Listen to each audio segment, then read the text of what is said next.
Today we're continuing our series in Nieuwpoort on the coast of Belgium, and today we're at the Nieuwpoort Memorial.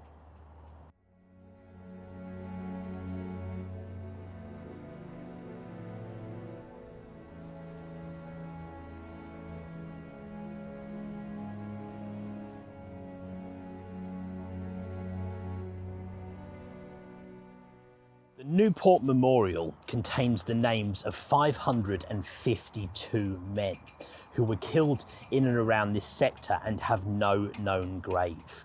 20 of the names here are men who were killed in 1914, men of the Royal Naval Division who were fighting as part of the defence of Antwerp.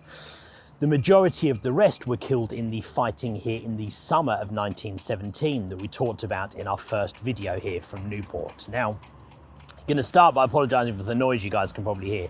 There is the clacking of a flagpole over here ahead of us, which might interfere with our audio a little bit, but nonetheless, let's talk a little bit about the memorial. Now, the Germans first invaded Belgium on the 4th of August 1914, and very quickly the Belgian defensive cities with the fort positions around them at places like Liège and Namur fell, and the Germans were very quickly moving in on Antwerp.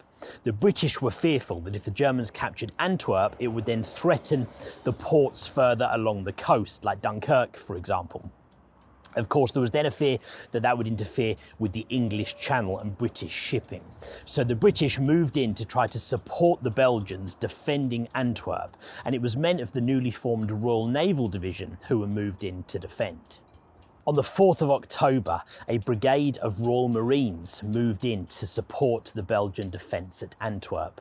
On the 6th of October, some more of the Royal Naval divisions arrived.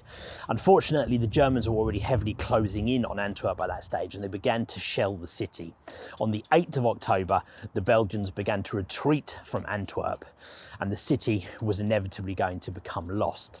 That meant that the positions had to be retreated or tactically withdrawn further along the coast. And of course, in that sort of almost fighting retreat, there were some men of the Royal Naval Divisions who were killed.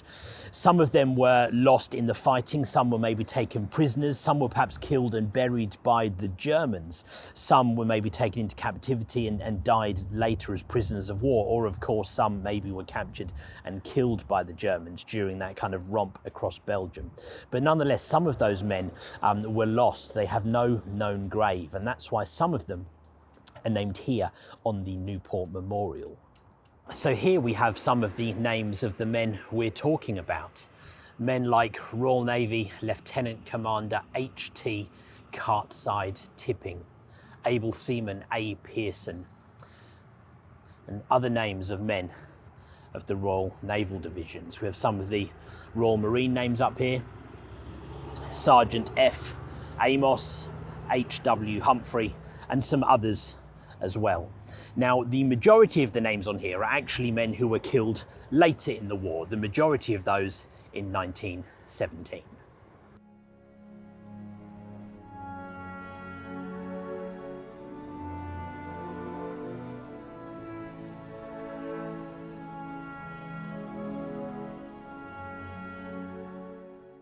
Now, after that initial defensive fighting, British troops actually didn't return to this sector until 1917.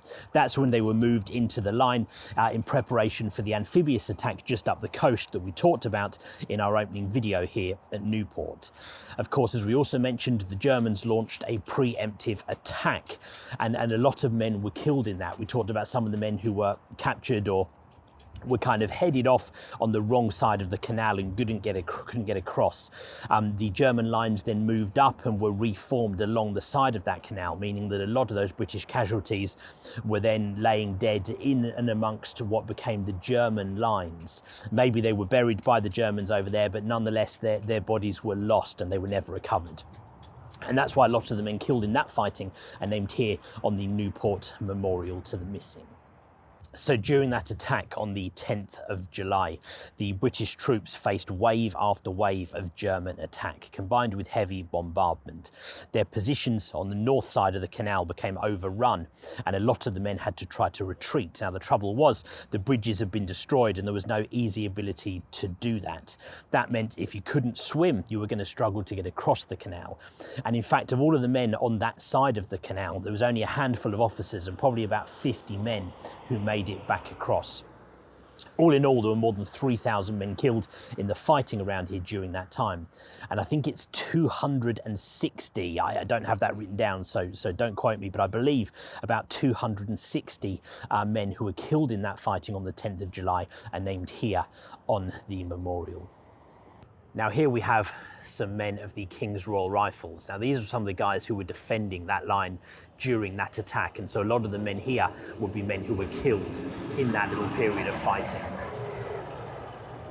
Now this might not be one of the huge memorials that we've seen at places like Menin Gate and Thiepval Memorial, the Lewes Memorial, but nonetheless there's a lot of men on here, and it's important to remember that each one of these names represents a life that was lost during the Great War. We've got men here from the Manchester Regiment, men like Private C.J. Brass, men like C. Dennis, E. Jones, and many, many more.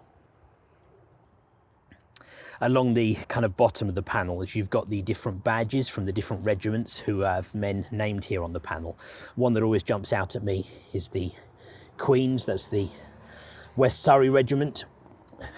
I live in West Surrey, so something's always a little bit close to my heart. And they have all of them along the bottom of the panels, which is really cool.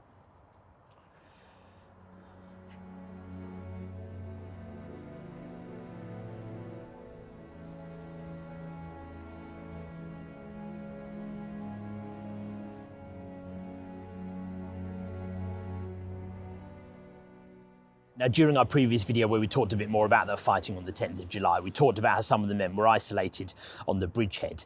And we mentioned a very senior officer, Lieutenant Colonel Richard Neville Aberdeen, DSO, was killed. He was in command of the 2nd King's Royal Rifles. Well, during that fighting, and he was killed, his body was never recovered. And so he is named here on the Nieuwpoort Memorial to the Missing.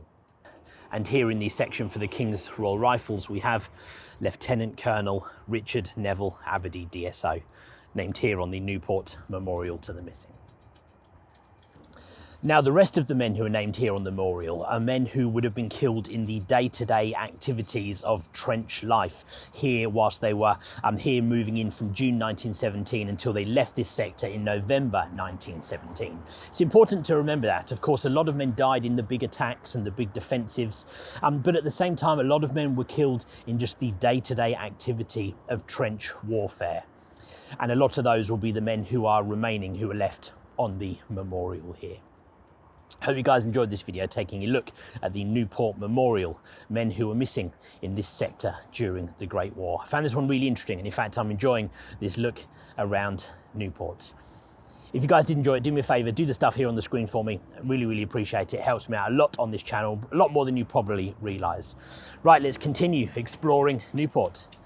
I'll see you on the next video.